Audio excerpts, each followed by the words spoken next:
So, mapagpalang umaga po sa ating lahat. Ako po si Aaron Steven R. Aquino and again, welcome po ulit sa ating 365 Daily Devotions with Pastor Russell Ocampo.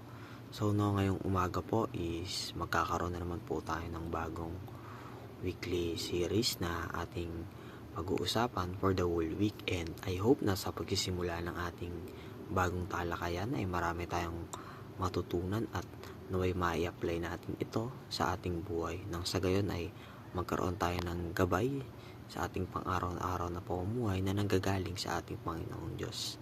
Kaya't ngayong umaga po, humanda po tayong tanggapin ang salita ng Diyos. And para naman po sa ating scripture for today na matatagpuan sa Proverbs chapter 18 verse 21, sabi po dito, "Death and life are in the power of the tongue, and those who love it will eat its fruits." Or sa Tagalog naman po, ang kamatayan at ang buhay ay nasa kapangyarihan ng dila, at ang umiibig sa kanya ay kakain ng kanyang mga bunga. And para naman po sa ating katuruan ngayong araw, first is, the tongue has the power to heal. So yung dila daw po natin is may kakayahang makapag-heal sa iba. So hindi po ito literally na physically na may heal natin yung isang tao, but ito po ay emotionally. Halimbawa na lang nito is kapag mayroon taong down na sa buhay at ito'y nagsabi sa atin ng kanyang mga problema sa buhay at ay nakinig syempre, so yung magiging response or tugon po natin sa kanyang mga sinasabi is may kakayang i-heal or ibsan yung anumang kanyang nararamdaman. Kumbaga, sa pamamagitan po ng ating salita or payo na naibibigay sa kanya is na-encourage at napapalakas natin yung loob nito at nagbibigay ito sa kanila ng comfort. Pangalawa naman po is, the tongue has the power to destroy. So, kabaligtaran naman ito ng ating naunang teaching na yung dila natin is may kapangyarihang makahil. So, dito naman po is, yung dila po natin is may kakayahang makadestroy o makapanira ng ibang tao. So, same thing lang po kung ano yung i-response natin doon sa taong humihingi sa atin ng payo.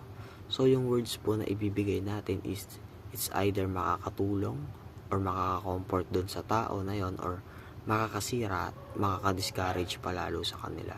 So, bilang isang responsableng tao, tungkulin natin na isipin muna ng mabuti kung ano yung ilalabas na salita ng ating dila, dahil sabi nga po sa kasabihan, madalas mas matalim pa po ang ating dila kaysa sa patalim. At panghuli naman po sa ating katuruan ngayong araw is, people eat the fruits of what they say.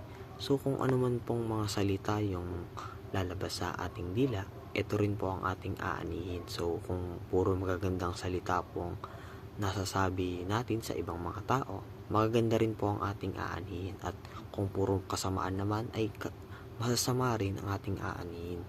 At para naman po sa ating application ngayong araw, first is, choose your words wisely.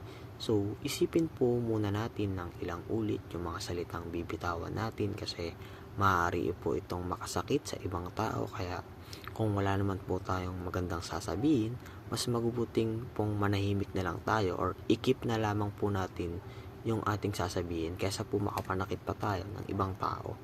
Pangalawa is, always speak Christianly. So, bilang isang Kristiyano, tungkulin natin na i-filter ang ating mga sasabihin at bagkus palaganapin pa natin lalo ang salita ng Diyos.